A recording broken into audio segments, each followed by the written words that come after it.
여러분, 이런 질문 한 번쯤 해보셨을 겁니다. 지금 아파트를 사야 할까?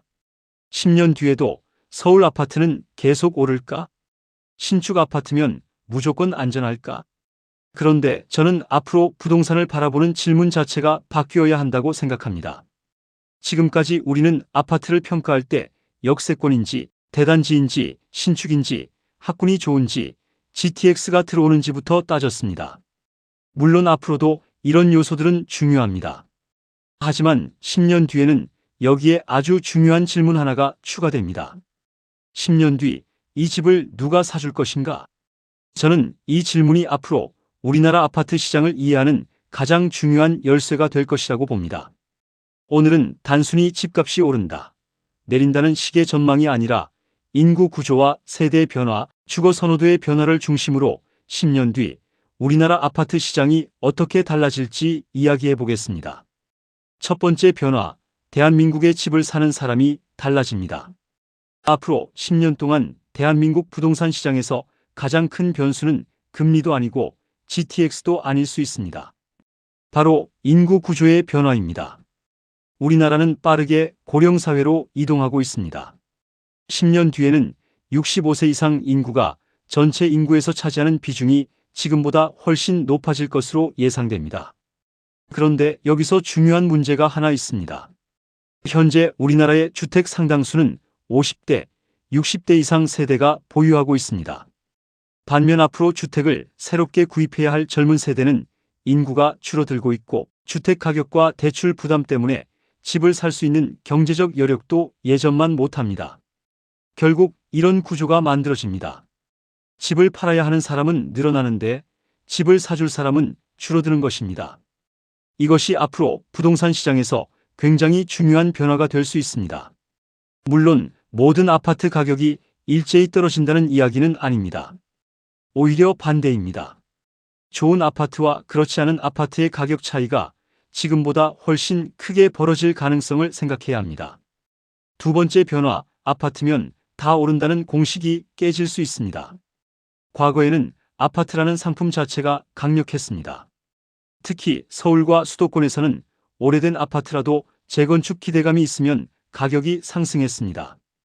역세권, 대단지, 학군, 신축이라는 네 가지 조건만 갖추면 수요가 따라왔습니다.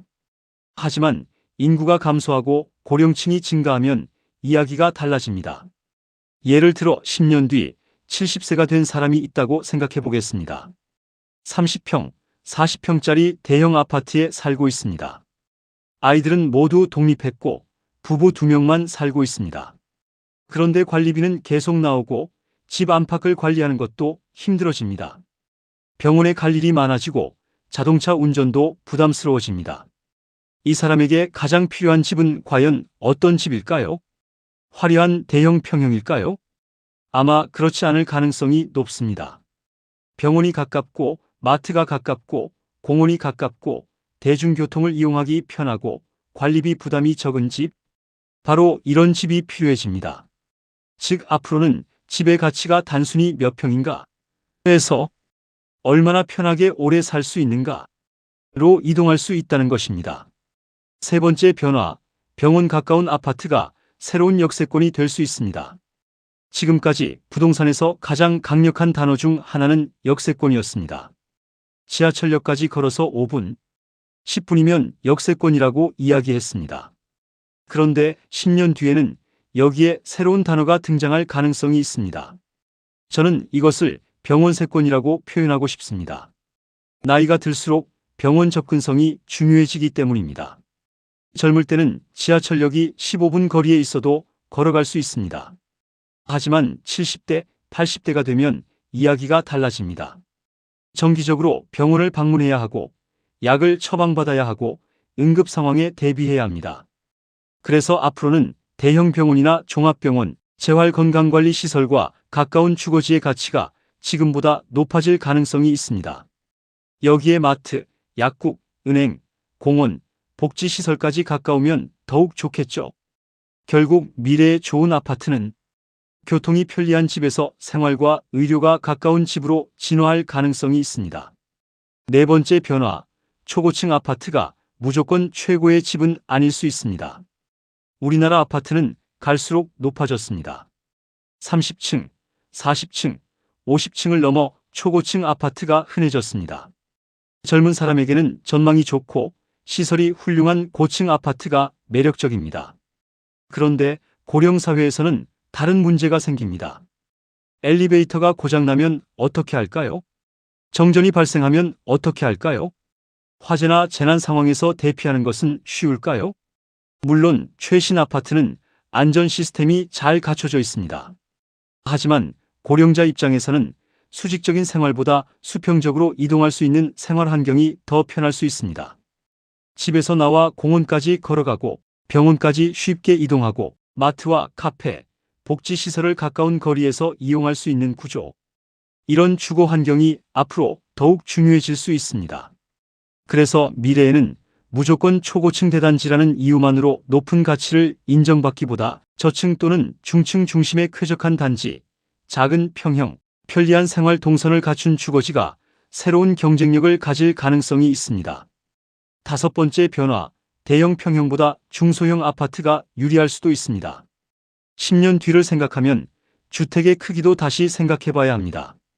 현재 50대 이상 주택 보유자 중 상당수는 자녀가 독립하면서 집에 두세 명 혹은 부부 둘만 남게 됩니다.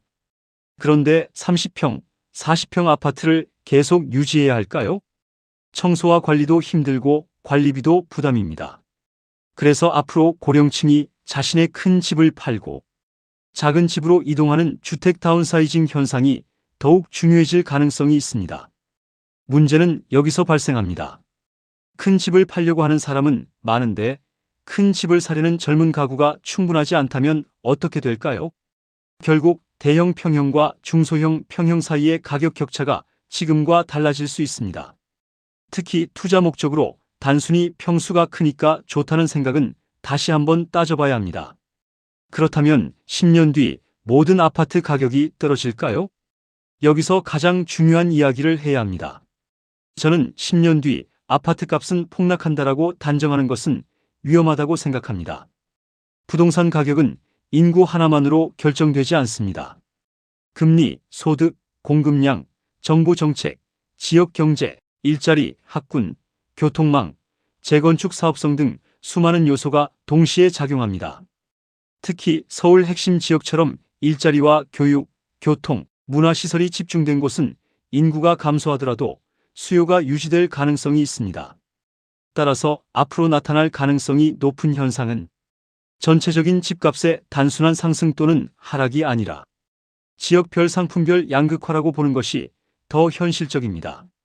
서울 핵심지와 지방의 차이, 신축과 구축의 차이, 대단지와 소규모 단지의 차이, 역세권과 비역세권의 차이, 관리 상태가 좋은 아파트와 노후 아파트의 차이가 더욱 커질 수 있습니다. 해외에서는 이미 비슷한 변화가 나타났습니다. 일본을 보면 참고할 만한 부분이 있습니다. 일본에서는 고령화와 인구 감소가 진행되면서 도심에서 멀리 떨어진 일부 신도시와 주거지역이 어려움을 겪었습니다. 반면 병원과 상업시설, 교통시설이 가까운 도심형 주거지는 상대적으로 높은 수요를 유지했습니다. 독일이나 미국에서도 고령층이 생활하기 편하도록 의료시설과 주거, 공원, 생활시설을 연결한 다양한 형태의 시니어 주거 모델이 발전하고 있습니다. 우리나라 역시 결국 비슷한 방향으로 갈 가능성을 생각해 볼 수 있습니다. 그렇다면 10년 뒤 어떤 아파트를 봐야 할까요? 저라면 앞으로 아파트를 볼 때 다음 질문을 던져보겠습니다. 첫째, 병원이 가까운가? 둘째, 대중교통을 이용하기 편한가? 셋째, 마트와 약국, 은행 등 생활시설이 가까운가? 넷째, 공원이나 산책로가 잘 조성되어 있는가? 다섯째, 관리비 부담이 지나치게 높지 않은가? 여섯째, 집을 팔고 싶을 때 실제로 사줄 수요층이 있는가? 그리고 마지막으로 가장 중요한 질문입니다. 내가 10년 뒤 70세가 되어도 이 집에서 편하게 살 수 있는가?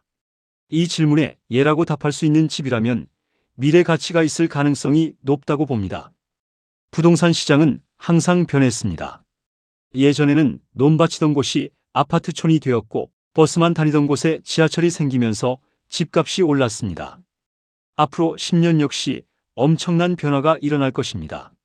하지만 앞으로의 변화는 과거와 조금 다릅니다. 과거에는 인구 증가와 도시 확장이 부동산 시장을 끌어올렸다면 앞으로는 인구 감소와 고령화 속에서 어떤 지역과 어떤 집이 살아남느냐가 더 중요해질 것입니다. 그래서 저는 앞으로 부동산을 볼 때 여기가 개발되면 집값이 오를까?